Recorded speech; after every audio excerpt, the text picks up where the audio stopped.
my Toronto. VK on the beat. Check. I'm in Toronto where you wanna get the city love. I'm from Toronto where you wanna get the city love. I'm in Toronto like we wanna get the city love. My city love me back for my city love. Welcome to episode 1739 of Toronto Mic'd. Proudly brought to you by Great Lakes Brewery, a fiercely independent craft brewery who believes in supporting communities, good times, and brewing amazing beer. Order online for free local home delivery in the GTA. Palma Pasta. Enjoy the taste of fresh, homemade Italian pasta and entrees from Palma Pasta in Mississauga and Oakville. Toronto's Waterfront BIA. Check out what's happening on Toronto's waterfront this summer. Blue Sky Agency, the official distributor of Silen's quiet, comfortable, and customizable office pods. Create Sanctuary. That's a tough word to say. She sells Sanctuary. That's what I got to think about. Create Sanctuary within your workspace. Toronto Maple Leafs baseball. Get your butts to Christie Pitts this summer for the best baseball in the city outside the dome.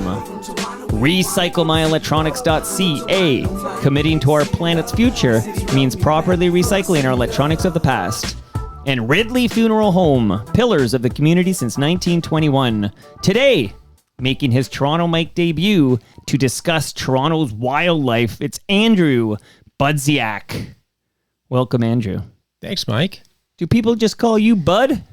No, it's never really. People have played with nicknames, but it's just Andrew. But to the select group that I went to university with, I'm Budziak, and that's it. Just Budziak. What Andrew, university was this? This was U of T. That's where I did my undergrad. Okay, that's where I did my undergrad. We have we'll find out how much we have in common. You were telling me about in your younger years spending time in New Toronto. That's right. I was born just not too far from here at Royal York and Lakeshore, and my uncle lived just one street over, and I have, went to high school in Etobicoke, have had a lot of fun times down here. Is that by LCI? The water. No, that was ECI, just a little Okay, bit, I know where bit that north is. of here, yeah. I got a nephew going there. Oh, good stuff. Good school. Still looks good. See, I think I have a few years on you because I'm the last graduating class from the original Michael Power location, which was in Etobicoke. Before it combined with St. Before Joe's it became, there, all boys. No, it was no, not that old. So okay. We were combined, but then after my graduating year, they moved. They moved to near Centennial Park. Oh, so they sold the land. I actually walked by it yesterday because I took my mom to this new ice cream place that opened up on 70 Cordova. Anyways, a good size scoop actually for the money. And it's like a condo community. It's called Michael Power Place. But there you go. So I also went to high school, and I'm just taking notes on all the things we have in common. You can be anywhere in the world, and you will bump into somebody from Etobicoke. It happens. Okay, I'm going to test that theory. Okay. Speaking of anywhere in the world, yes, there's a gentleman who listens to this show. He comes out to the TMLX events. His name is Tom. His husband's name is Gord, and he wants to be called YYZ Gord, even though I want to say YYZ Gord. Okay. And Tom is the individual. So I mentioned anywhere in the world because he's currently in the Faroe Islands shooting puffins, but he assures me he's shooting them with a camera. Good stuff. Not a gun. Good stuff. So you know a little bit about shooting wildlife with a camera. You got to be careful with your verbiage on that. I'm shooting puffins today. It's what caliber you got going on there? But anyway, he's the one who said to me, Mike, I think you would enjoy a conversation with Andrew Budziak. And here we are. Yeah, this is great. Yeah, it was cool that he put us in touch. I'm familiar with your podcast, and I always love hearing about all things Toronto. So it was great that Tom hooked us up.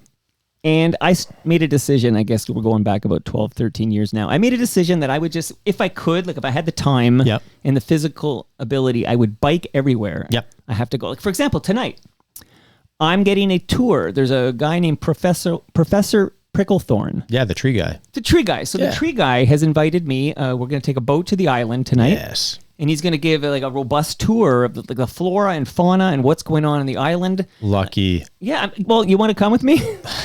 I can get you on that boat, Mr. Budziak. I've done.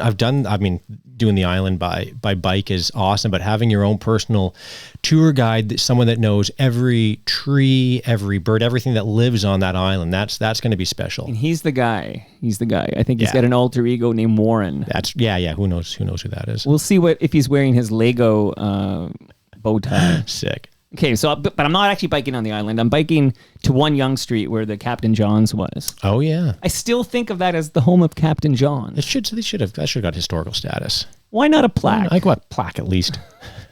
Well, Waterfront BIA is a sponsor of the show. So I'm always shouting out activity on the waterfront. So I'm going to report back to everybody on the Toronto Mike listenership here. I'm going to report back on what I learned about our island, because that's part of the Toronto Waterfront BIA jurisdiction. And I'll report back on, just all the fun facts I absorbed tonight. But all this is to say is that since I started biking everywhere in the city, I have been passionate about the Toronto wildlife that I encounter. Yes. I keep a tally in my head. Oh my God, I saw this species. I saw and sometimes I'm not sure what I'm seeing, but then I try to look it up and find out. So let's tell everybody who you are off the top. So thank you, Tom, for putting us in touch. And let's find out who you are, and then maybe we can dive into your relationship with Toronto's wildlife before we get into the specific. Actually, you know what? Before you tell us who you are, can we crack open our Great Lakes beer? Absolutely. So you asked for a lager, and I brought you a summer ale because that's. I didn't know that was an option, because this looks great, and it's my sweet spot here. So I'm seeing 4.5%, which I love. Okay, so that's not too low for you, and it's not too high. It's right. No, anything over 5 makes me dizzy. So then I love that. Especially in the summer. Well, that's summer ale. So crack it on the mic. Here we go. Okay, I'm going to crack open. I'm also under that 5 because I'm I think this is 3.9 or something. It's called the Sunnyside Session IPA. There's an episode next week with Jeremy Hopkin, who's the official Toronto historian of the Toronto Mike podcast, and we're going to talk about 100 years of the Sunnyside Pavilion. Oh. That's happening next week. I can't wait to dive into the Sunnyside Pavilion while drinking my Sunnyside IPA. Here we go. That place is a gem. Great. So I'm seeing in mine here the summer ale, wheat ale with lemon and ginger. You'll love it. I think you're going to love it. So cheers to you. Here we go. Cheers. Okay, and then before we find out who the hell is Andrew Budziak and then get into the urban wildlife chat, I want to tell you I have a lasagna in my freezer for you, courtesy of Palma Pasta, the most authentic, delicious Italian food you'll find in the GTA. I'm coming back on this podcast every week, whether you want me or not. This is you can camp out in my backyard. I just made the same offer to Ben Rayner. He's I love this. Oh, camp in my backyard. He's looking for shelter. I got a big tent. He can join me. We can chat music. Honestly, you would love it. Would you do that? Would you open up your tent to the great Ben Rayner? We'll have. I would. I'd camp. We could do like a fireside chat. He's always a lot of stuff to talk about. I like this can here from the summer ale because they have this tree. I don't know, it's an oak or something, and then surrounded by birds with a nice sunset. So you got the urban wildlife on here. I don't know if that's an actual Toronto tree, but it's pretty. Find out. You could be you can fact check. You can be like the Robert Lawson of the GLB artwork. You know who to talk to tonight. He'd be able to tell you. Yeah, that's right. Warren Halselton.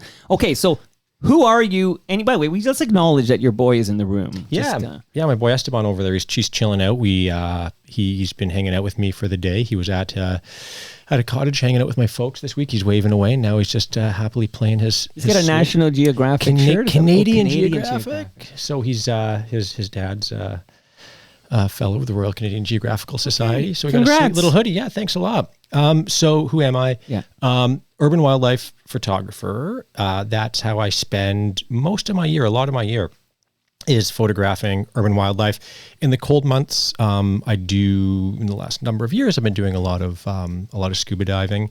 So that's sort of how I divide my time between photography, video, work around wildlife, some hosting. So a lot of the wildlife I do, that work is very forward-facing, very public-facing. I don't come at this from a science background. I'm a journalist by training. So I love turning those skills to really, I think, the underappreciated wildlife in this country. We love the big stuff that's out in the woods, and rightly so, right? Because it's awesome. Our polar bears, our wolves, all of those creatures. But I'm really like, my happy place is in an urban forest somewhere, an urban green space, or just right out on the street where there are just so many wild stories that happen when you just start opening your eyes. Okay, fascinating. What is your website? I saw you have a number of projects going on. Yeah, so andrewbudziak.ca is where a lot of my projects live. I try to put a lot of things up there. I'm most active on Instagram, so Andrew_Budziak. That's where I like that platform because I get to post stuff, but I also get to communicate with people. So I love, DMs, sending, responding, all of that. It's just a great way to chat with people or in the comment section. So yeah, either my Instagram or my website. You can just search my name, and those will come up for you. Okay, so Instagram would be ideal for you, I would think, because you'd have great photos and stories, and that's what Instagram sort of excels at. So I'm going to tag you on Instagram, follow you on Instagram. This is all going down today. Fantastic. Excited to get into it. So we've established you're a Toronto guy, and you still live in Toronto. I do, North York right now. Okay, what made you go so far north? I think anything north of Bloor is far north. There's going on up there's there? a lot of Toronto, man. There's a lot of Toronto when you go north of Eglinton. It's we were during the pandemic. We were living not too far from Dufferin Grove, and decided that we wanted something a little bit different, a bit of a different experience. So we moved up there. We're a stone's throw from the Don Valley, which is great for what I do. Wow. And the Don Valley is one of the largest uninterrupted chunks of urban forestry in the world. If the Don Valley was running through Europe, it would be like the most studied place on that continent. And we sort of, there are Torontonians that have never been there, and you have to go to the Don Valley. You have to go. It's truly a remarkable place, and we live, so close from it. A lot of photos that people have bought from me, I've taken within walking distance of my house. So it's a true gift, and it's so fantastic to live right there. This ties in nicely with a conversation I had yesterday with a gentleman named Brad Jones. He's actually the owner and the funeral director at Ridley Funeral Home. They're great members of this community in Toronto. And Brad has a podcast called Life's Undertaking. And we were talking about how he's got a cottage on Honey Harbor. And I was talking about my camping trip to the Pinery last week. And I got lost in the stars. I'm seeing, and I haven't I saw I guess we'd call them shooting stars. Like, you stare at the sky and these stars seem to be these, obviously they're not stars, but we call them shooting stars. But I get lost in the sky, and you don't have the light pollution, and it's quite remarkable. And then you kind of have a sense of your place in all this. And then I was talking about what I've been trying to do, which is basically escape civilization without leaving the 416. Yeah. And we're going to get into this, but I had a moment, almost like this moment last Tuesday. No, this week. I guess it was a few days ago. It was on Tuesday. Oh my goodness. What day is this? Friday. So on Tuesday, I'm paddling. I have a kayak. Okay. And it folds up like origami. And then I put it on my back and I bike it to the mouth of the Humber where it hits Lake Ontario. And then I paddle the Humber River. And I'm in one of the inlets there. I can see a deer and her fawn. And then I can see these cranes and these beautiful birds, and we're going to get into all of this because you're the expert. But I got to say, I couldn't see any evidence of civilization. No one else around. I'm surrounded by nature, and I had this moment of I can't believe I'm still in Toronto. This was this moment of because I just paddled the week before. I canoed with my family on the old Ossable Channel, which it runs through the Pinery up near Lake Huron, and this experience on the Humber River felt like that experience, except less people. I actually felt like I was in wildlife, I was in nature, and I was in like Toronto, the actual borough of Toronto. Toronto is a wild place, and you don't have to go very far until you don't see other people, especially if you pick your times right. God help you at High Park on a Saturday morning or whatever. But out where you are at the mouth of the Humber, that's a wide swath of river. It's amazing. It is a popular spot for kayaking for sure. But there are spots like that where you're going to see things that a lot of people don't get to see because they're not looking for it. You had that experience with the deer and the cranes and all the animals that are there. And you never really have to go too far from your house to experience that. And you're lucky to have a kayak. That's great. That's a great way to get around, or canoe. I would say if you're looking for more of that, if you have a wagon, learn to scuba dive, throw some dive gear.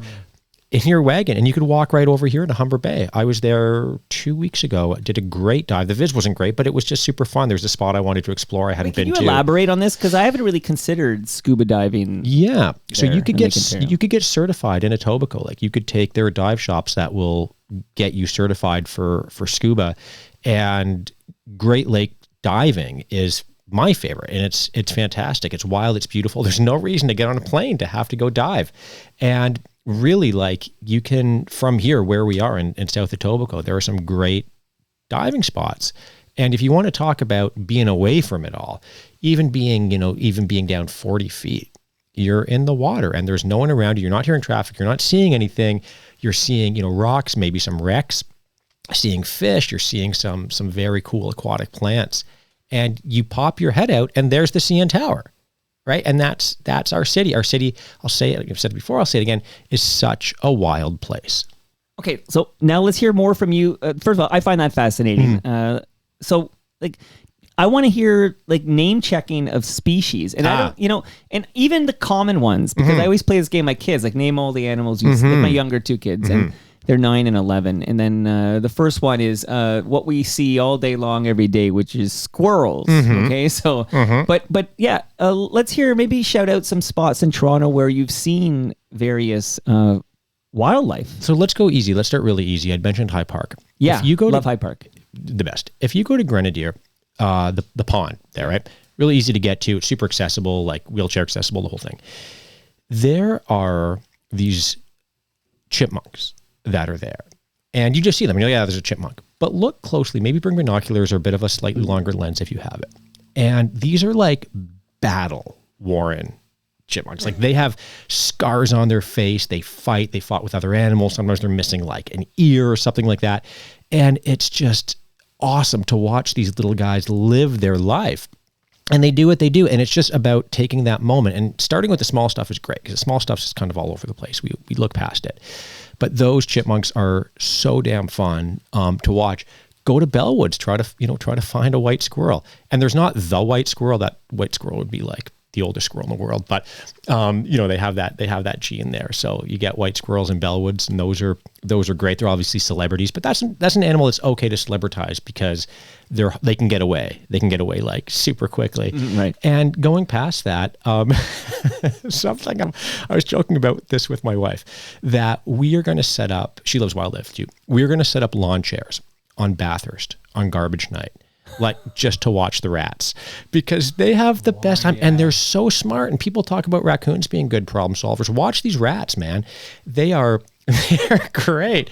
And they're whatever. I know we have a rat problem, but it's also fun as hell to sit and watch them, and to go bigger past, when you get past the small things. Well, let's stay at the small things for a moment here. Okay, sure. These are the common things. So, what is the deal with the white squirrels? Like, what is this? This is just a genetic trait that gets passed on? That's right. Okay. That's right. And I haven't, I gotta be careful. I haven't looked for a little while, but it seems like every year I end up there with my camera, and sure. I have a little wildlife series, and when we were doing a bunch of Toronto episodes. Oh, and I'm going to play a little audio from one of yours. We'll talk about that. Okay, cool. So yeah, anyway, there's a Toronto episode I did where, a couple of years ago, a short I did where we came across a white squirrel there, which is always like super special. And there's a white squirrel cafe, and they show up on shirts and all of that stuff. So yeah, that's an absolute Toronto icon. Okay, and why is it always Trinity Bellwoods? Like, is this just the geographic area where they're spotted or they live? Yeah, I mean, I don't. And how many? Not that you have all the answers because you're the photographer here, but are there? Like, I always thought there was one. I've seen. So they don't live. They don't live. The way we talk about it on Reddit. Oh, we saw the white squirrel. The white squirrel. Yeah, they don't live that long. Okay. A couple of years, and I saw my first one probably 12 years ago or something like that. Can't be the same one then. I would be the amazed. George Burns of that's squirrels. right. That's right. And they're I think, I would assume, you could probably get a biologist to confirm this, but I think urban animals generally, they're not traveling too far. If they're Bellwood squirrels, I'm sure you can genetically trace them back a good ways. If they're happy there, why would they leave? That's an interesting point you made. I watched a doc. There's an FOTM, and I have to actually, while you're talking, I'll find out her name because she was lovely, and she did a documentary for The Nature of Things on urban raccoons. Okay, have you seen this? Yeah, so that might be Suzanne. It is Suzanne. Yeah, she's awesome. She's Susan. Yeah. Susan. Yeah, I will she's, find that yeah. name in a minute because she was amazing. Yeah, she's a friend of mine. She's great. Hey, Fleming just popped in my head. It's Susan Fleming. I'm pretty sure. Lovely woman, very knowledgeable. In fact, coincidentally, they were airing that urban raccoon documentary in the nature building at the Pinery. Suzanne McDonald. So it's not okay. Maybe we're talking about two different people. Two different people. I Okay. think Suzanne McDonald was in this documentary, but I believe the filmmaker's name is Susan Fleming. Oh, So the two people. filmmaker. I'm sorry. I'm thinking Yeah. this is the expert from. You're York. 100% right. Yeah, The expert is Suzanne McDonald. Yeah, so she's and we're talking about and then two Fleming different did that. wonderful That's right. people with similar first Similar names. names. Oh, Okay, man, so imagine Susan being on that Fleming though. production, yeah. And I believe they did some kind of GPS, Yes. and they wanted to see like how That's far, right. and it was really like they don't travel far at all.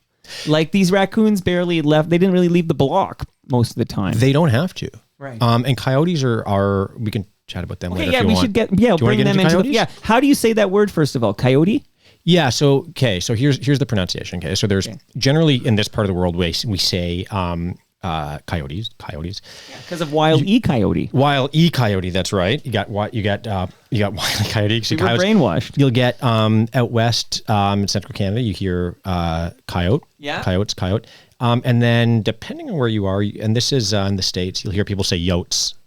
Talk about yotes, which doesn't happen often around here, but we generally say coyotes. And you're talking to somebody that's maybe if they're a bit older, they might say coyotes, but they also urban coyotes are unbelievable. There's a book called Coyote America that if you have any interest in the animal, you gotta pick it up. Okay. And they are we know they're smart. We know that, but they are so adaptable. And urban coyotes, so they've spread. They haven't been here for too long. They actually came to to Toronto last century, and they learn. So in cities where coyotes arrived earlier, there are fewer road deaths. So coyotes learn over generations how to navigate traffic. Right. And is it Parkside? Keel there? Keel. Yeah, exactly. Parkside, Parkside. Yeah. Sure. So there is an intersection there where there is video of coyotes watching the lights. Like Maybe it's Howard Park? Howard Park. Yeah. It's like right on the east side of the High Park. That's right. They learn how to navigate traffic. Like that's unbelievable. That's wild. I've had interactions where I'm photographing them and they're looking at me and they're figuring me out and they're like, yeah, this guy's not getting any closer. It's fine.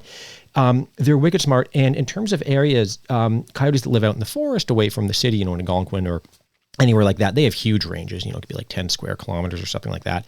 In urban spaces, you can have like more than one family of coyotes in less than a square kilometer. They are so adaptable. They are so perfect at navigating an urban environment. And yeah, for that reason, they are absolutely one of my favorites. Like you're not far right now from Colonel Samuel Smith Park, which we call Sam Smith. But we were calling it that before the musician took that name, Sam Smith. And people are like, Sam Smith Park. I'm like, we were calling it that. It's Colonel Sam Smith.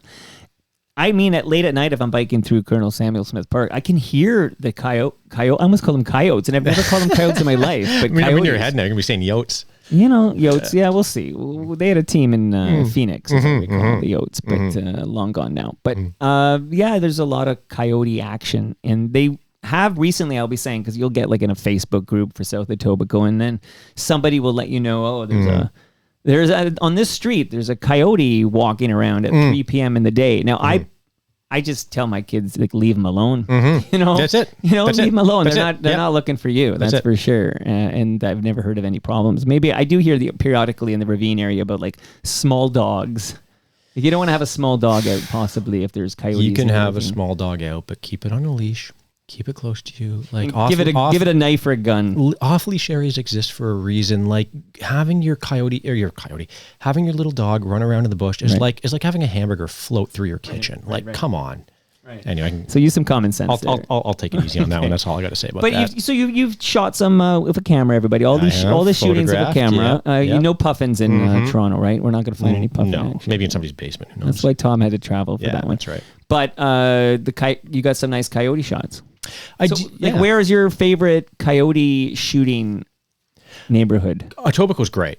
Etobicoke is really great, and for me, the ultimate photos have urban elements in them. It's one thing to get a photo of a coyote, but it's another, or any animal really, but to have like that perfect urban element, which makes what I do pretty challenging because it's not just the animal, it's the setting as well. Like just to say, oh yeah, that's an urban coyote. People are like, yeah, okay. But to show that, to be able to see something that reminds us that it's the city. So Etobicoke's excellent. North York is really good. The East End, there are some good spots. But once again, like Colonel Sam's is great right down the water because you have the urban background. Right. That's such a good spot. And I'm not giving away any secrets here. Like there are spots that I won't name. Not After for the myself. recording, maybe. Well, whisper yeah, in my we ear? could. Yeah, we could talk about that. Because I won't put it on the record. I just want to maybe bike there and check things out. I'm curious to I got discover some these new spots for you. spots. I trust I you. know my spots. I trust you. I'll And let you know. I got a sheet here of all the species I've seen. Obviously, we're gonna Oh, that find you've it, seen. but- Okay, And I'm okay. gonna, as we discuss them, I'm crossing them off. But there is Okay. one I heard about on CBC Radio. I don't even know if these are in Toronto.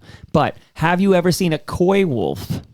Ooh, Have you heard about we these got coy wolves? We got to be careful with that term. Okay, tell me why. All right. So Educate me. that is the most politically charged, one of the most, like, in terms of Canadian wildlife, that a good friend of mine, Hannah Barron, is a wolf biologist, and she's fantastic. Before Urban Wildlife, I did a lot of wolf work.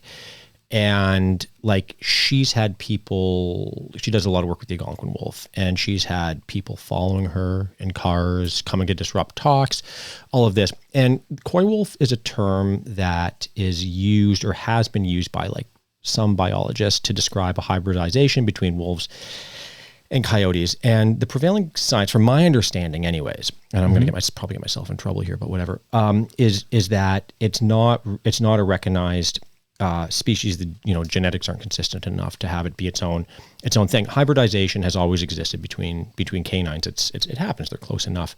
But there's this idea, I think, where that term becomes really dangerous is it kind of has this implication of like, well, the blood's not pure, so we can be really, you know, we can treat these animals any way we like.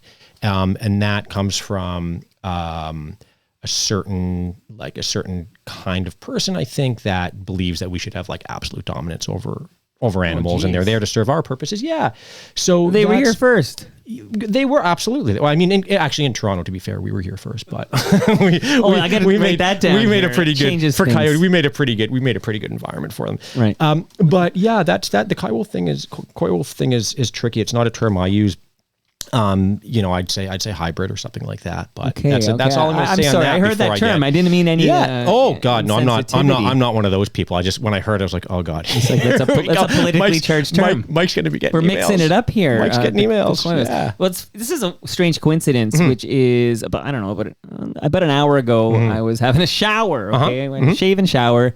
Got to look good for Andrew. Okay, Good stuff. That's what I'm thinking. You look here. great. Thank Look you. great. Smell great. Yeah. Thank you.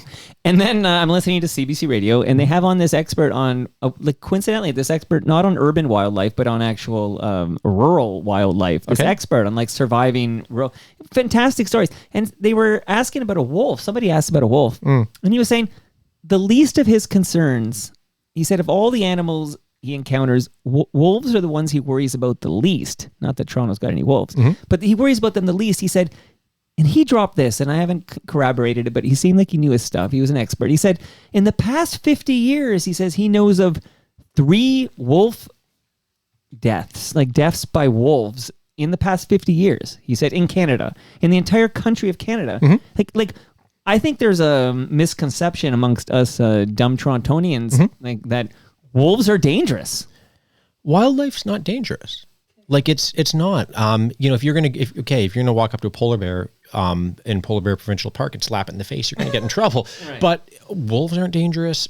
Coyotes aren't dangerous. Like these animals are not. They just want to do their thing, and by and large, they're terrified of us. They don't want to come super close to us. And the ones that are okay coming close to us, we've done something to trigger that, which is usually hand feeding, improper storing of garbage. So I could tell if I'm somewhere and a fox walks up to me. Yeah. I'm glad we're bringing up foxes. What I'm going to do is I'm going to kick at it, and I'm going to make a lot of noise, and I'm going to be really mean and aggressive. And that's called hazing. And I'm not going to hit it, but I want that fox has probably in that parking lot or whatever been fed by the same person over and over and over again. So they're habituated. And that's how they die, because foxes are super smart and they associate the sound of cars with food. right? And they're going to get smushed and run over and die. This is what happens. So when I see an animal coming up to me, I kind of give it a kick or make it some noise or whatever, just to that they shouldn't be doing that. Right. And that is, hand feeding is a death sentence, an absolute death sentence for all sorts of animals. So going back to your question about safety, the mammals in the city aren't going to do anything to you if you don't do anything to them, and just don't get them in these bad habits, and everybody will be okay. Let's put out a rule, okay? If you're going to listen to Toronto Mike, if you're going to consider yourself an FOTM, you are not allowed to feed wildlife in this city. That a boy. Good. That's a black. I don't want you at any. Listen, don't come to any TMLX events if you're feeding Toronto's wildlife. Yes. You're going to get, I know some people in the city that might give you a key or something like that. You get some price. Who do you know? Olivia, is she going to take care of me? She might. I mean, she might, because they're having a big campaign kayaks, right now. She does. The city right now is doing a lot of coyote work. They're actually going to be using some of my photos, I think, for that. Okay, cool. Which is great, which is super good, but you're doing their work, man, and they didn't even have to send you a press release or anything like that. The Park Lawn Cemetery.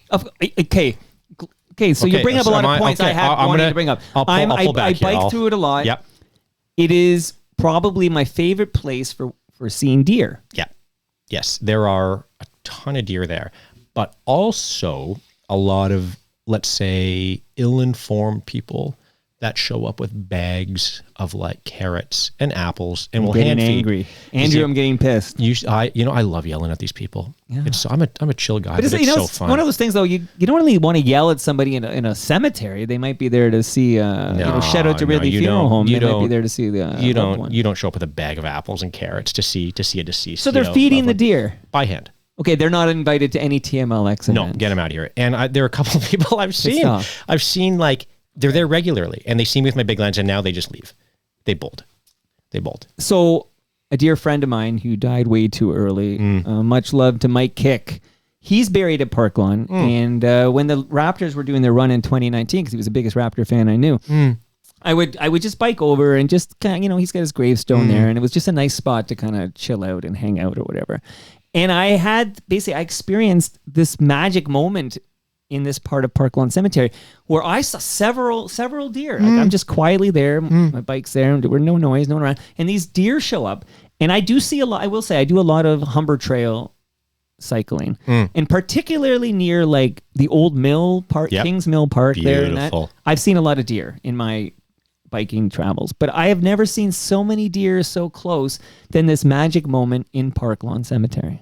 I can't believe people are showing up with apples and carrots to feed this wildlife. They don't need that. They have like more than enough stuff. Okay, I'm glad you're here, Andrew. I'm glad, Tom. You know what, Tom? Even if it goes to hell from here on out, I'm going to say this was a good idea here. So so I got to do a little mop up on some of these freaks. So let's go. Just to mop up the most, what I call I think they're the most common wildlife I see, which is squirrels. Yep. So these white ones. Yep. But I have a fact check. Okay. So shout out to Robert Lawson. This is Andy on the live stream, live.torontomike.com. Andy just points out squirrels, she says, can live up to 20 years. But she says in the wild, they do die a lot sooner because, in the wild, you get run over and all that stuff. So foxes, too, can live to like 15, 16 years. But we know this because people keep them in their houses. So, like, that's when you have an animal living like a freakishly long time. It's like a Tiger King situation. Right. Yeah, Squirrel King. She just wants to comment also that we're going off rightly so. We're going off on these people who are feeding the wildlife here. Yeah. And she says she's noticed, and she's an Etobicoke gal. I know Andy. Shout out to Degrassi. She's a big Degrassi head. Cool. If I have a Degrassi actors on, I got to let Andy know she can stalk them out here by the tree. Okay. Andy, and also Andy, can't wait to see you at TMLX 20, which is going to be at the GLB Brew Pub on September 25th. Cannot wait to see you there. But she says she's noticed, and again, she's generalizing just one person's observation, that it's older people who are feeding the wildlife, and she thinks they're just ill-informed, and we just need to do a better job of educating our citizens about the dangers of feeding this wildlife. I think I said ill-informed. Is that what I said or something like that? Yes. Andrew and Andy. Are you the same people? I'm hearing him at the desk. Yeah. God, he's handsome. Are you texting under the table? I think it is. It is bad information. And, there are people, like, once again, there are people that I've seen over and over and over again, and I've spoken to them, be like, don't do this. And now I just yell. And the term is people love wildlife to death. Yeah. It happens with coyotes, with foxes, with all sorts of animals. And they're just like, oh, it was a harsh winter. We need to feed them. No, you're fine. They're fine. Yeah. They're fine. Just, and if they die, they die, right? From the cold. Like that's nature. That's how all these things work. It's right. In my mind, when humans should be intervening, it's to correct for things that we've done, and that's it. Otherwise, just leave them be. Okay, so just to wrap up, the squirrel, again, you're going to be here for several hours if I spend this long on squirrels, except that I guess it depends on, I noticed primarily in this neighborhood, I've noticed black squirrels, but in other neighborhoods I've lived in the city, because I've only been here for 12 years now in South Etobicoke, I've noticed there would be gray squirrels. So is this a Toronto geography? They're the same thing. There's only one, just, the one squirrel and they're black and gray versions. I'm not going to get into this because I'm not a biologist. I'm going to get in trouble. But they're, they look different, but they're the same, largely, as as I understand anyway. Also, there's a podcast I heard recently, reputable source, but I cannot, for the life of me, I want to name check it. I might have to Google this one too. But that basically was suggesting that raccoons are not nearly as smart as we were led to believe. All right. Like this was I got to see. It was definitely one of those, you could, good integrity, good journalistic weight behind it. I guess it depends how smart you thought they were in the first place. Well, that's right. That's right. We have a conception that raccoons are as smart as your 5-year-old. They're just apparently not that smart. Okay, there's some, but now, so raccoons I'm crossing off the list. I saw a raccoon 2 days ago. I see a lot of raccoons. What is it? Do we know? Is it illness? Is it just what happens when I notice the raccoons during the day? Because what I do is I yell at them and I tell them, go to sleep, go to bed. That's just temper. They're not doing great. If that happens, makes them go kind of do weird stuff. Don't like to see them during the day. I'll be honest. It makes me uncomfortable. And those ones that are wandering around and they kind of follow you. They're not aggressive when they have distemper, but they're super sick. And you can call Toronto Wildlife Center, but they're underfunded and work so hard. And the people that TWC has, they're remarkable and they're doing their best. And they should have a lot more funding because we're a wild city with lots of awesome animals. Raccoon City, man. So do you see my shirt? I saw your shirt. Yeah, you better open up that shirt for the tree pick. Yeah, so it's a raccoon. You can get these down at the spacing store. So can I know? So that the bins that they remodeled their bins, of course, the green bin, to prevent the raccoons from opening it. And I can show you a side that my raccoons have chewed through the plastic. Yeah, it's. I don't know if this. Maybe this is just me. I don't know if they're doing that as much anymore. I think it's a lot of effort to work their way through. No, he didn't. I didn't. You could see the attempt. The attempts. They gave up. They didn't really because they can be pretty chonky. So they gotta get a pretty good size hole. Right. Okay, we'll get to chonky in a minute because there's an animal I see in Humber Bay Shores that's very chonky. Okay, so to put a bow on the raccoons, I did see I think it was on Instagram, you were talking about your desire to get a good raccoon shot or whatever. But where in the city have you got your best raccoon shots? I do some kind of high-tech camera trap stuff where I have leave out a DSLR with some flashes and this IR trigger, this infrared passive infrared trigger. So I do this setup. It takes me an hour to do. I leave it overnight somewhere under a bridge, on a rooftop, in an alley. And I just hope a raccoon or some animal passes that way. So I'm not even there when the photo happens. And they trigger it. So that's how I've gotten my best and most interesting urban raccoon photos. And it's a lot of work. I would say 1 out of every 10 nights I get even a usable photo, not something great. So it's a ton of work, it's a ton of time, but the results, when it works, it really works. Well, you're doing important work, Andrew. Oh, well, thank you. Now back to the chipmunks here to say goodbye to them because depending where I am in the city, so there's speaking of the Humber Trail, there's a part of the Humber Trail, just a little bit near James Gardens, I'm going to say, where instead of seeing squirrels everywhere, you just see chipmunks everywhere. And you mentioned High Park, you see a lot of chipmunks in High Park. But in this neck of the woods, South Etobicoke, I never see a chipmunk. There's no chipmunks around here. Huh. So I find chipmunks seem to be unlike squirrels, which typically are everywhere in this damn city, or raccoons are everywhere, and we'll get to skunks later. But the chipmunks seem to have parts of Toronto where they're plentiful, and other parts of Toronto where they're alien. I don't. Just my observation. I like that. And you know what, people, I mean, you don't need a biology degree to like see stuff that's true. Why did I get one, Andrew? Well, I mean, Just come on, kidding. return it. But I think that often there is really great science work that comes from local knowledge. You observe something, and a biologist is like, hey, I'm going to look into that. And then they're like, holy smokes, you were right. So I don't know. It's not something I've noticed, but hey, if there's anybody out, a PhD student that needs a thesis topic. Like because there's another species I'm going to just ask you about right now, so again, I moved to South Etobicoke 12 years ago. Beauty.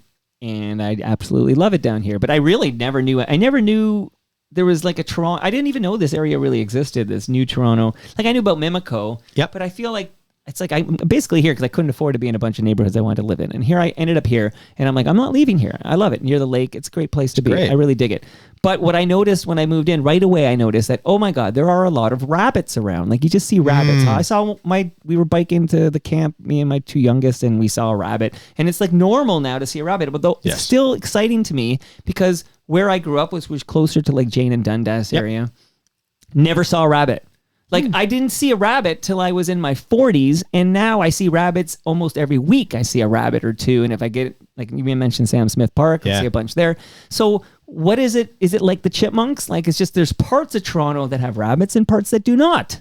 So I don't know how true this is for urban areas, but I know the rule of thumb is in a lot of spaces where there are rabbits, you will have very high years of rabbit numbers, and then you will have years where there are low rabbit numbers but high fox numbers. So foxes love rabbits. So when there are a lot of foxes, there are fewer rabbits, and then the fox numbers dwindle, and then the rabbit numbers rebound. Is that true for South Etobicoke? I don't know. Interesting. Well, we'll go to fox next. Yeah, fox next. Yeah, there's not. Yeah, I mean, for the rabbit thing, I've certainly, and I don't know if this is just because over the years I just take more photos and I pay way more attention to it, but I see rabbits everywhere. I have a photo of a rabbit with the CN Tower in the background that I got doing this camera trap stuff, and I had a couple of people DM me and being like, so there's the CN Tower and the rabbit. You can see them in the same image. Amazing. And I had people DM me and be like, I didn't know we had rabbits in the city. Yeah. And that's kind of but the that's coolest. how I felt till 12 years ago. Sure, yeah. And that's the coolest part about what I do. I get to tell people, hey, man, there's rabbits. Yeah, keep your eyes peeled. Okay, and also, do you know if you're shooting a rabbit or a hare? These are two different species, and I know there's a difference in the ears, and I Google it, but then I forget what the difference is. But I never know if I'm looking at a rabbit or a hare. I just call them all rabbits. So, depending on which list you look at, there are hares or there are not in Toronto. I have never seen one. So these are rabbits. If anybody wants to shoot me a photo of a hare, they can do that. Hares are bigger. Cottontails are what we have around here. Right. But yes, you can see the cottontail. yeah, hares are pretty big. They move differently. They're like, their eyes are, they're just completely different. If you saw one, you'd be like, God, that's a big rabbit. But it's a okay, now, Andy, can you be more specific? Where in South Etobicoke are the chipmunks? Andy's telling me there are chipmunks in South Etobicoke. I know I'm south of Lakeshore. I haven't seen a chipmunk since I moved in, but just let me know where. And because she's in, maybe it's a bit north of here or something. I just want to know some specifics. Give me like an intersection or something. We'll get back to Andy. Okay. Cool. So we're now cooking up gas. Let's just clean up a couple of these common ones real quick and get to the interesting stuff. Because I do want to talk. Well, let's do fox now. Yeah. Because, again, I'm just talking about my experience, Andrew, and I don't go looking to shoot these. I'm just hanging around. I saw a fox like on Clendenin. Okay, Where's that? Where's Clendenin is like not far from High Park Road, near Quebec Street, where Humberside Collegiate is. Oh yeah, that area. It's Fox Central. So I saw a fox there, and I thought, oh, my God, I saw a fox. This was like a big deal to me because prior to that, I'd only seen a fox at Killarney when I was camping. Okay, and here's a fox. And we're going back with this, but then the pandemic hit, and I saw so many foxes like in my backyard, all these foxes, but I have not seen a fox in a few years. Talk to me about foxes in Toronto. Man, they if they don't want to be seen, you will not see them. And I'm sure that in your last 12 years down here, way more foxes have seen you than you've seen foxes. They can move super quick. So I was heading out. It's a couple of years ago. So I'm leaving my house. I'm driving down Leslie, and I get to Leslie and Shepherd. Okay. In my car, I have my big long lens. I have my camera. I have my monopod, all this stuff. And I'm heading out to this green space where I thought I was going to see some urban wildlife. And as I'm waiting at the intersection, North York General's right there. The IKEA is not far from there. Right. This beautiful fox with a massive tail crosses Leslie. Red fox? Oh yeah. That's what. Yeah, I've seen a black fox. Yep. Okay. There's some. Yep. Those are super special. But this massive, almost cartoonish, right, crosses the street, like the Robin Hood cartoon. Oh yeah, exactly, like the Robin Hood cartoon. And I'm looking at this thing, and I know there wasn't traffic. I'd put my 4-ways on, take my camera out. But by the time I even got my door open, it would be gone. And I'm watching this thing, and I'm like, are you kidding me? Wow. But hey, if I was traveling by bike, I might have got it. So hey, kudos to you for going. Do you do a lot of cycling in the city? I do. What I've been doing Don Valley Trail stuff? Well, what I've been doing more now for my photography is actually taking my bike on transit, because you could throw it on the front of buses and bring it on the subway and all that stuff. So it's just depending on where I'm going, whether it's like Tommy Thompson or the Island. Not so much High Park, but a couple of other spots. I'm always going on bike, and I don't know what the correct term is, but hot tip for any people that like doing photography on bikes, or if you have a heavy backpack, they call it a girl's bike. You know, where the bar goes down. Of course, yeah, because I guess that's like a throw. Like they assume any female cyclist has a skirt on at any time. I don't know. There's probably a better term. So if somebody wants to correct me, like I don't want to call it a girl's bike. No, but I know I can see it in my mind. Yeah, people know what I'm talking about. If you have a heavy backpack on, that is like the best design, because you don't have to throw your leg over and fall off and stumble off your bike like an idiot. So that's the bike to get if you're a photographer. Pro tip. Yeah. Okay, we're learning a lot here today, and I'm got to start cooking with gas here. There's an animal I don't like to see it because I'm afraid of it, but I see it periodically here. Is skunks. Yeah. Any good skunk pics? Yeah, they're what I've noticed.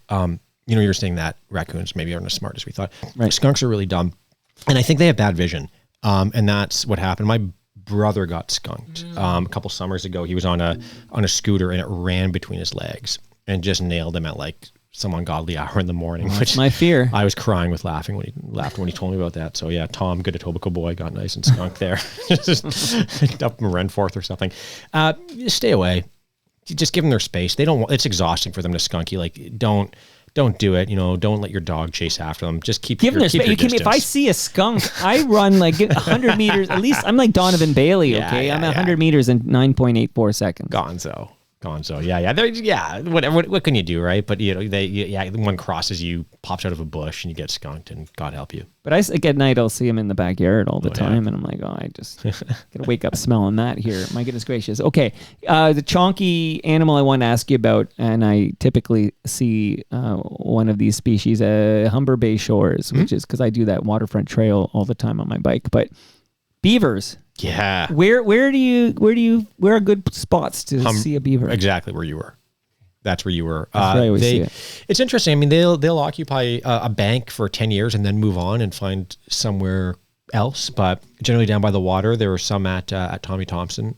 They're a great spot for that. And I don't know if there historically have been a bunch in Grenadier, but I don't know if there are any there right now. But what a cool animal to see, and often we confuse them with muskrats too, or vice versa, because when they're swimming with their little faces out from a distance, it's hard to tell them apart. But yeah, beavers, I mean, how special to see one of those guys. And they are chunky, and they are sassy, and they can be, you keep your fingers away from those things. They eat wood, but they'll also take a finger if you're not careful. So my list are actual animals I've seen with my own eyes in Toronto. Mm-hmm. Okay, and then at the end, when we burn through this list, you can tell me all the things you've shot or seen or both that I haven't, and then I'll get jealous, and then I'll make it my life mission to spot these guys. I saw one of these last week, and they're kind of scary to see at night. But possums. Oh, possums are so sweet. They're so gentle. And their only defense is looking kind of odd. That's it, because usually it's your light of the bike that spots them. Yeah, and they look kind of spooky. But I have done my reading, and they are our friends. I love them, and they eat ticks. They go to town on ticks. Get them in your backyard. And Suzanne, who we were talking about earlier, does a lot of urban possum work. Suzanne McDonald. Yeah, and they don't. They're as I understand, they're kind of recent to the city, and they have a really hard time in winter. So there are different programs to get boxes in your backyard to kind of help protect them. And I'm like, you could take that as you want it. Should we be doing that? Should we not? I mean, they're here. I love them. They eat ticks. Like, let's help these guys. All right, there's a animal, and now again, similar area where I see the beaver, and I feel like it's Leave It to Beaver. What's the beaver doing here? Where's Ward? Okay, Yeah. But it's mink. Yeah. Tell me about, have you shot any Oh, minks? yeah. I mean, if anywhere where there's water and rocks, Yeah, that's that's where you will Humber Bay see Shore. minks. They're incredible swimmers. They're fast. They're also super curious. And I know if I'm watching one and it sees me, it'll kind of run. And then I just wait because it's going to stop. It's going to turn around. It's going to look at me. And they're charismatic. They're funny. Like they're funny animals, and they pop their little heads out and they look at you. And I know if any of your listeners have tried to photograph them, they're actually quite hard to photograph because they have this black, oily fur that gets wet, and it's shiny and it's glossy, and you really need good light conditions to get a good mink photo. Have you got a good mink photo though? I don't think so. I've got a couple where I'm like, look at the reflection on the ear. That's crazy. It looks like a mirror. But they're cute. Their little faces are adorable. Absolutely. Now so I'm bringing back Andy because she's my official Toronto wildlife correspondent here, because she gave me her list, what she's seen with her eyes, and I've seen everything she's seen except for this one animal I'm going to ask you about, because I actually saw this animal at the Pinery, and every time I go to the Pinery, once a year I kind of do a camping trip there. It's on Lake Huron near Grand Bend. I always see, and my kids find this to be a highlight, when we see the wild turkeys, okay? But I have personally never seen a wild turkey in Toronto, but Andy tells me she has seen wild turkeys in Toronto. Have you shot any wild turkeys in Toronto, Andrew? Ooh, I'm gonna get jealous. I got to be careful what we define as Toronto, right? Because your mayor is Olivia Chow. Yeah, your mayor's in this area. You've seen the wild turkeys. Why? Have you seen it like in Mississauga or something? Yeah, so there was one. Pickering? I think wasn't there one on like King Street. There's one got super urban a while ago, like made its way in really far. I'm gonna give an evasive answer. I don't know if I have photographed one within like Toronto proper. I'd have to really think about that. But in the GTA, you've definitely. Oh yeah, in the GTA for sure. Okay, Yeah. and I got just last. Andy can come back in the show anytime she comments, but she's telling me in the South Etobicoke chipmunks are north of Queensway. She tells me, so maybe I'm a bit south for these chipmunks here. All right. So I purposely, and you can bring these up as we hear from you, but that's pretty much my list. I've ignored, obviously I've seen frogs and I've seen turtles and I've seen snakes. Yep.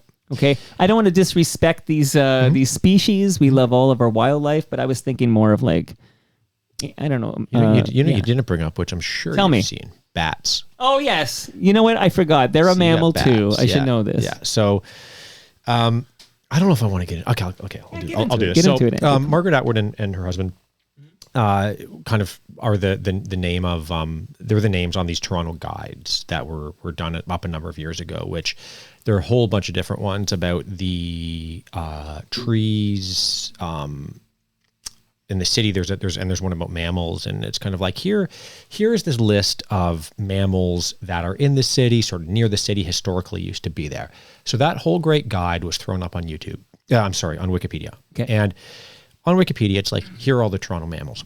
And I downloaded that, and I'm like, I'm going to photograph all these. And when I said that publicly, I got a bunch of articles written about all this stuff. Very cool. Amazing. And I was like, man, like no one's seen a porcupine in the city, but there's like porcupine on this list, or like all these animals. Right. And then I had to really research it. And in the guide, they don't say that those animals are here. They're like, they've historically been here or whatever. So I've made it kind of my private little quiet life's mission to actually get a conclusive list of what's in the city. And I'm so interested in this, Andrew. I'm not going to throw out numbers. I'm not going to say any of that stuff because, like, I don't want to. One day I will. Maybe I'll come back here and break that news. Be like, here's the conclusive list, not just my work, but what other people have seen. So we don't have porcupines here. I'm going to chime in to say on this episode we recorded yesterday of Life's Undertaking from Ridley Funeral Home, Pillars of this Community since 1921. Brad Jones told me he's seen a porcupine in the city of Toronto. So they might have come in. So you're not calling Brad Jones a liar. No. I'm not convinced. Like for an this is what I was going to say about all this. Where I was going with this is like for an animal to be here, it can't just wander in because you have bears in the Rouge. There have been bears in the Rouge Valley. I told because my youngest is afraid of bears, and I assured my youngest there are no bears in the northern. We pay the bear tax, and then the bear tax, and the homeowner tax. The bear. there are in the Northern Rouge, there are bear signs, right? And they've come close. I don't know if they've ever been in like Toronto proper. Well, back in the day they were, but so there's a Star article where I am in this article saying there are no otters in Toronto, right? No river otters. I have since photographed river otters in the city. Wow. But what I still say in that article to be true, that if you have a couple kind of scattered here, and maybe they're here and maybe they're not, they're here, these years they're not, it doesn't do us any good to like be a greener, like to say that we're a greener city than we are, and we should always be really conservative with what's here. And I think to say that we have something here, I think you need generations. Like it can't be an outlier, you're saying. That's right. That's sort of what I'm saying, and maybe I'm just saying this to be controversial, but I hate this idea that we could like tout ourselves as like a perfect green city. We are a green city. We're great. Right. I've photographed urban wildlife all across. We have this an country. amazing ravine system. We here. have an amazing ravine system, and we love it. And Shout we use out to it. Sean McCullough. Yeah. Oh yeah. I was DMing the other day about some of this stuff. Yeah, he's going to come back and talk about walking Toronto. Oh, good stuff. But anyway, the kind of going to this, I would love one day to publish this like definitive list. But bats are really tricky, and I've embedded with the Toronto Zoo team, their incredible bat team, to photograph some of the birds some of the bats that they catch for research purposes, like catch and release, and document really, really, really important work in the Rouge that they do. It's amazing. And the river otters are really funny. Like, where were they? Animal that the bats? No, the river otters. That I'm not going to say. Not going to say. And the reason is that is an animal that gets attention. You could find out. You can look around. You'll find it out. But, okay. It's interesting. I feel like I brought up the Pinery a lot, but it was only last week I was there, so it's all fresh in my mind. But they have bat motels. The bat boxes? Yeah, those they are call sick. them bat motels. Yeah, I built one, and I spent like a whole bunch of money on wood on it, and like all this stuff, and not a single bat has ever gone in it. Okay, one more animal on my list, and then you can tell me what I missed, and then I want to play this audio and talk to you about some of your projects here. But I want to talk in a little more detail. My favorite animal, my favorite wildlife to see in the city of Toronto are deer. Yeah. That's my favorite. Yeah. Yep. They're the biggest, they're beautiful, and we talked a little bit about Park Lawn Cemetery, but I have seen a lot in Kingsmill Park and other parts of the Humber River. But what can you share with us about shooting with a camera deer in the 416? They are really big for an urban animal. Yeah. And it's incredible to see them like next to the road. It's incredible to see these animals next to a building, and still for me, they feel out of place. And I'm the urban wildlife guy, and they seem to me like they are, I'm not saying that obviously they should be here. They are here. It's amazing that they're here. But every time I see them, I'm like, God, how do you do it? Where am I? Where am I? And they're one of the few animals that I will take time out in the winter to go photograph specifically, because seeing them against a snowy background in the dawn is phenomenal. And it's there. You can find them. They're out there. We have. I don't like saying too many. That's not a good. That's not a good way to look at these things, but they don't really have predators. Coyotes generally don't take. Everybody's got a coyote story. Oh yeah, I saw a coyote take down a deer. No, you didn't. Your uncle told you that story, and he was lying. But they don't. We don't have wolves here. We don't have bears. So their numbers are pretty nuts in the city. So the downside is biologically, generally when you get an overpopulation of something, bad things happen. But the good thing is for us is that we can see them, and I think they're a great entry animal into urban wildlife. Like you see a deer in the city, you're hooked. Yeah, you're hooked. You're 100% right, and it's really the animal I'm most interested in encountering. And then if I do see one, I'll get off my bike and quietly see how close I can get. Like it's just so beautiful, and just like you said, so large. Don't get too close. You can. They're big. You can stand back. I don't get too close. Well, they don't let me get too close. No. But Andy saw a big buck strolling down South Kingsway one time, which sounds like that's from what Northern Exposure had the moose, right? I feel like that's a scene out of Northern Exposure when you got the big buck strolling down South Kingsway. Yeah, I've seen them on South Kingsway as well, and there's some symbolism there I like out of a big buck, like with these like massive homes that I'm sure some of them have a couple of antlers hanging racks in the basement there, and it's the wrong kind of shooting. Yeah, that's true. Yeah, wrong kind of shooting here. As long as if you're doing it for meat, it's okay. Not in the city. Don't go hunting in the city. You can get yourself in trouble. Don't hunt in the city. I'm gonna write that down. And don't feed the wildlife and don't shoot the wildlife. There with we go. Guns. And that's our rule for TMLX events in the city anyway. In the 416 we're talking about here. Hey, let me just shout out a couple of things happening in the 416. I just want to shout out a couple of things, and then I want to welcome a new partner, and then I want to play that audio that I've got from your one of your many great projects, Andrew. This has been great, by the way. I'm digging this. So Tom, you don't have to sweat it. I enjoyed my conversation with Andrew because I know Tom and Gord are actually now watching us live. Good stuff. Oh, good. All the way from Puffin Island or wherever the heck they are. Thanks for the hookup, buddy. There you go. All right. So you can celebrate African culture in Toronto. This is happening on August 8th, 9th, and 10th coming up and a couple of weekends from now. It's called the Habari Africa Festival. It's a vibrant, multidisciplinary African arts festival. It's returning to Toronto. It's free. It's all ages. You can bring your boy here. You can. It's a fantastic weekend of rich art, tastes, and sounds from the African continent. So that's one of the many amazing things happening on Toronto's waterfront this summer. And if you want to go a bit north, Christie Pitts. The next 3 Saturdays, I believe, at 7:30 p.m. under the lights will be Toronto Maple Leafs baseball games. Great baseball. You can enjoy a lager on the hill, grab a hot dog, not a hot dog, take in the, apparently I've been saying hot dog for my entire life. Hut, like H-U-T, hot dog. Can you say hot dog? Am I the only one who has to focus on it to say it properly? Hot dog? Yeah, like hot dog? You just hot say dog? it so naturally. Why am I saying hot dog? Is that a Toronto thing? You know, like Toronto, like that whole thing, like. Oh yeah, where they say don't say the second T. Yeah, maybe we say hot dog. Oh, I'm saying hot dog now. You know what? Maybe it's contagious. Here we go. Can you say brewery? Brewery. Yeah, brewery. Don't but you have to because the rural juror. I was going to say you have to say rural, I suppose, to differentiate your Yeah. wildlife from the urban and the rural. We're into the That's urban here. I have a book here for you, Andrew, on the history of Toronto Maple Leafs baseball. They play at Christie Pitts again. We love our Toronto Maple Leafs baseball.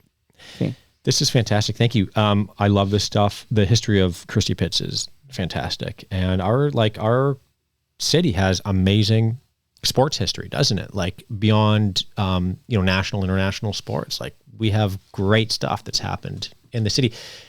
On the island. Is Babe Ruth's ball still out there? That's the island. Is that where you're gonna? I was gonna go there because the different iterations of the Leafs baseball, but that iteration that they were playing the Providence Grays and Babe Ruth, and this is a fact, he hit his first professional home run on Toronto's island, where I'll be tonight. So that ball, no one's ever going to find that. It's disintegrated. I'm going to look for it tonight. I hate people. Hate to break it to anybody that has hopes of finding it, but it's right. What happens to a ball when it's submerged for 100 years? It's mush. I'm going to find out. Find out here. We have a new sponsor. So before I shout out the new sponsor, this is very exciting to me when a new sponsor comes on board. But I do want to let you know about Recycle My Electronics, Andrew. If you have an old phone or an old laptop or old cables that you know you should get rid of, don't throw it in the garbage because those chemicals will end up in our landfill. Go to recyclemyelectronics.ca. Put your postal code in there and find out where you can drop it off to be properly recycled. You got it, Andrew? 100%. Anyone with old cameras that you don't want to shoot or are broken. It's not just the batteries. There's a lot of stuff in there. Lenses that maybe you've cracked and are beyond repair. Try to get them fixed. But if you can't, dispose of them properly. Welcome to the TMU, to the Toronto Mic'd family, Blue Sky Agency. I'm talking about Doug Mills. His address is doug@blueskyagency.ca. By the way, if you want to reach Doug Mills, Blue Sky Agency has forged partnerships with established office furniture brands like Silent and Green Furniture Concept and Rouliard, and Doug Mills is eager to chat up any FOTM, any Toronto Mic listener looking for dynamic and creative work environments. Remember, it's doug@blueskyagency.ca, and welcome to the family, Blue Sky Agency. That's pretty exciting, Andrew. You know, as I say excited, I realize I never gave you a measuring tape from Ridley Funeral Home, so I'm just going to grab one for you. Oh, that's good. You know what? That's good. You can measuring tapes are super handy to have when you're out in the field because you can measure tracks and take photos. Look at this. There are wildlife photographers and biologists that actually have tattooed on their fingers, like if you make an L, inch marks, so you can like measure tracks out. But instead, I'll just use this great Ridley funeral measuring tape. Way easier. Okay, I have a little audio, less than a minute, and you're going to tell us what we're listening to here. You ready? Okay. Toronto is my home. I've done a lot of my urban wildlife photography here. I've explored a lot of the hidden spaces in and around the city. So instead of doing a travel episode here, which would be weird because I live here, I'm going to do something a bit different. The city has given me a lot of incredible moments, which have resulted in some of my favorite photos. I want to use this episode to show you why I find this city so inspiring. This is a bit of a love letter to the city's forests, waters, and animals. Plus, I'm going to try to get a photo of a raccoon because, well, this is Toronto.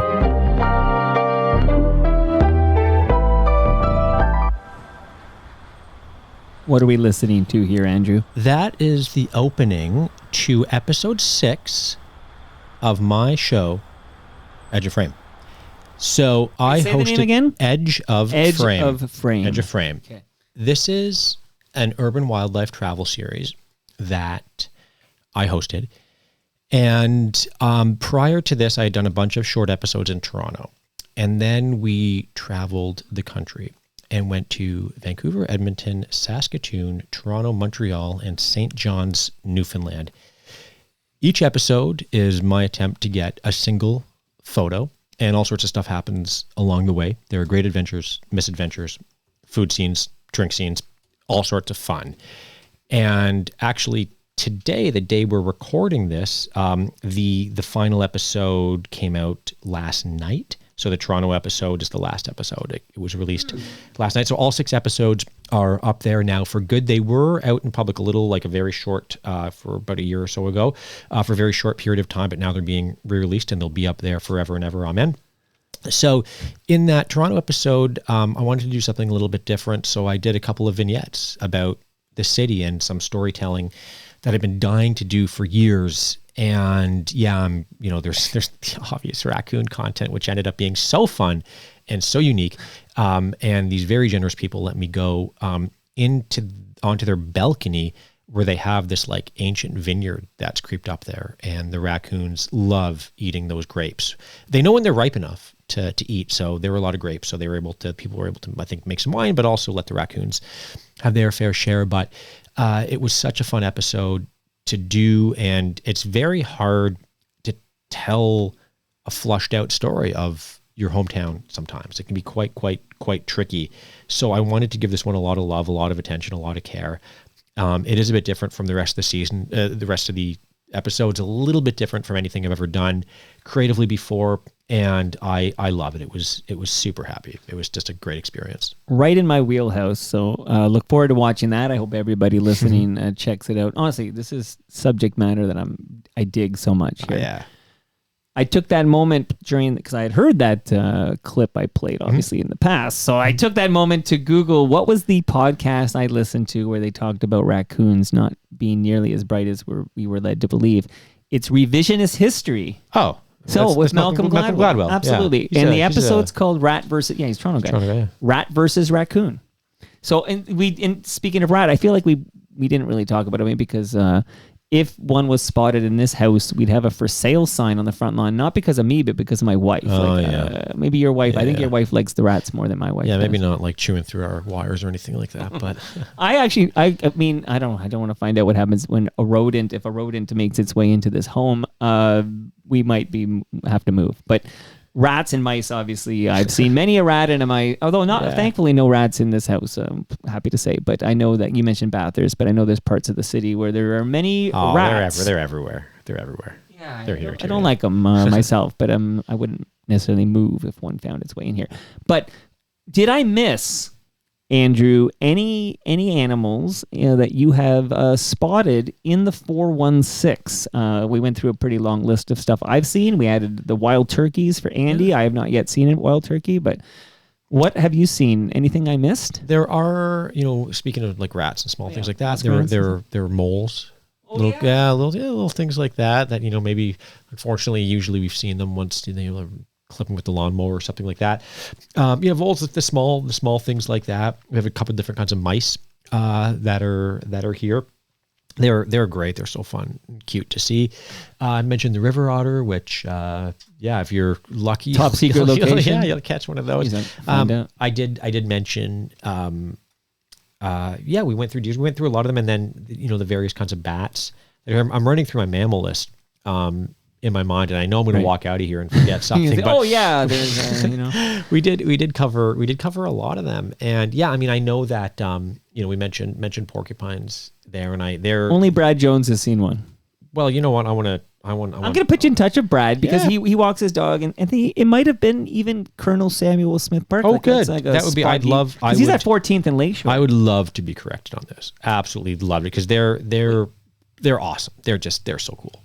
Well, I feel like that much like the skunks. I might run 100 meters the other direction if I saw a porcupine. Oh, we haven't really talked about like frogs or Let's give a little love on the way out. Here's what I want to talk about. Snapping turtles. Yeah. So all turtles in Ontario, I believe, are still considered threatened species. Yeah. So they're all in trouble. The protectors are hard at work. Yes, they are, and there are great efforts being made to help our snapping turtles. I had this experience probably right where you were kayaking in the Humber, where I was on this trail, and there's commotion is happening in the water, and I thought it was like frogs jumping off or something like that. And I'm looking, I'm like, what is that? Like, what am I seeing? What's splish splashing? And it was snapping turtles mating.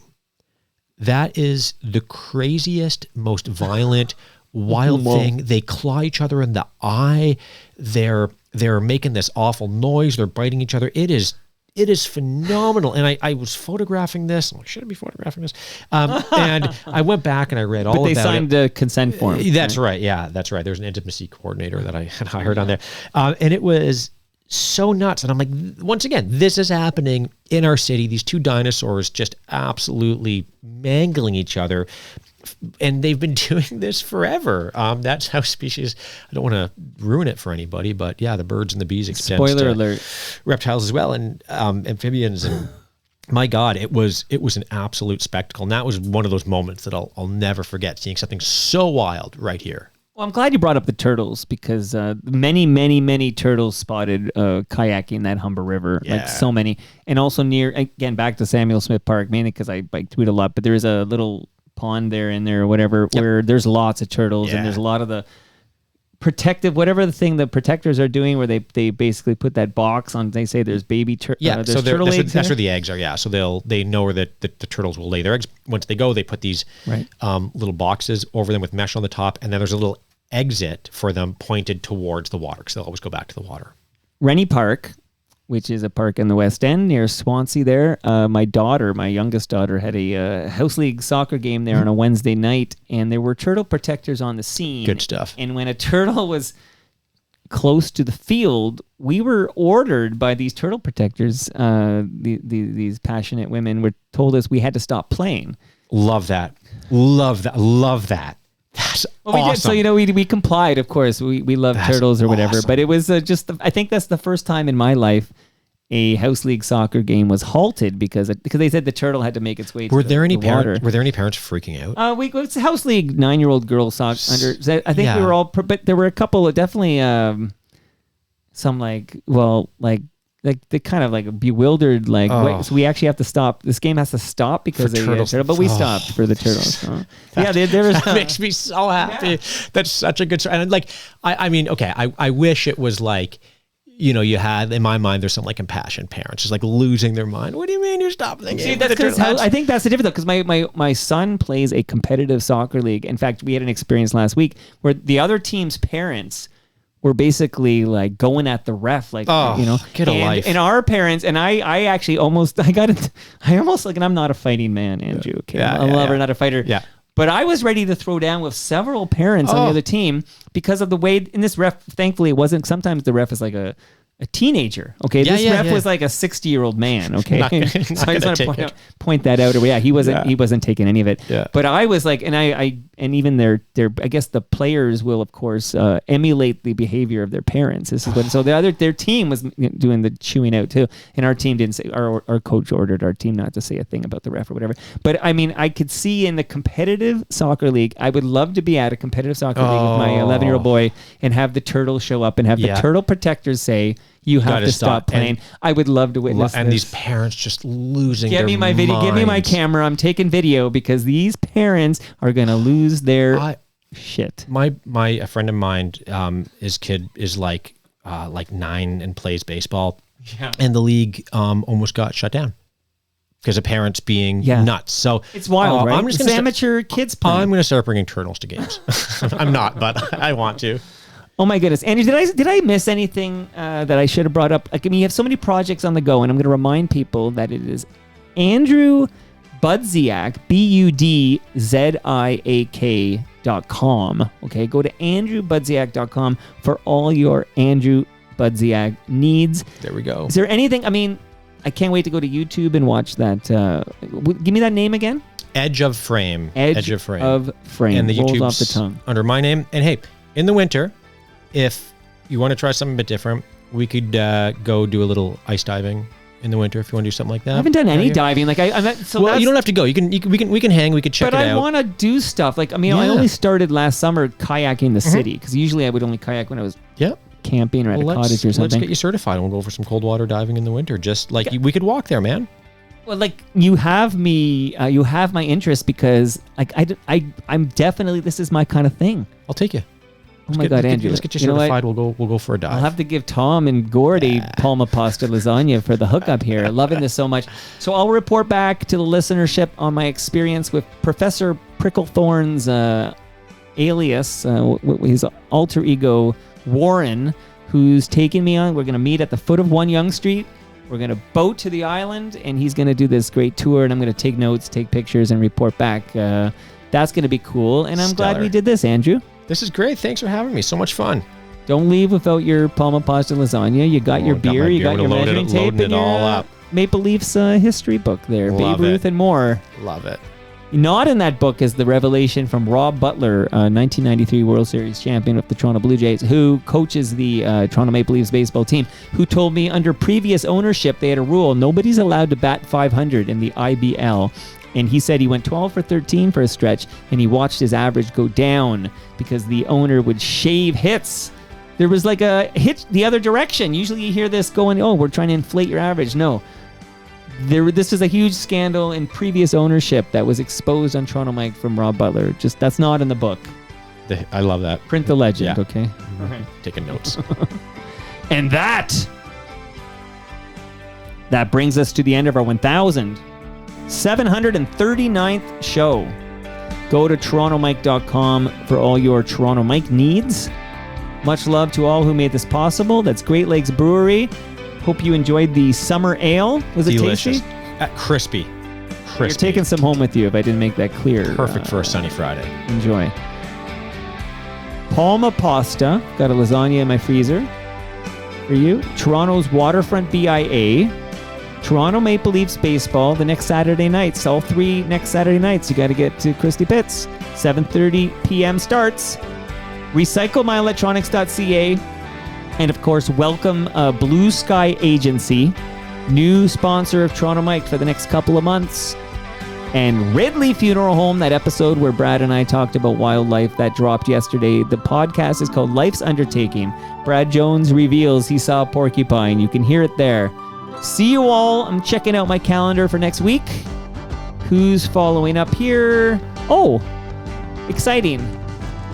The Sunnyside Pavilion turning 100, the historical episode of Jeremy Hopkin. That's on Wednesday. And then Colin Cripps from Blue Rodeo makes his Toronto Mike debut on Thursday. And then I'm going to have a chat with, believe it or not, Sophie B. Hawkins. So that's a couple of great musicians back to back after the Sunnyside. Enjoy your long weekend, Toronto. See you soon.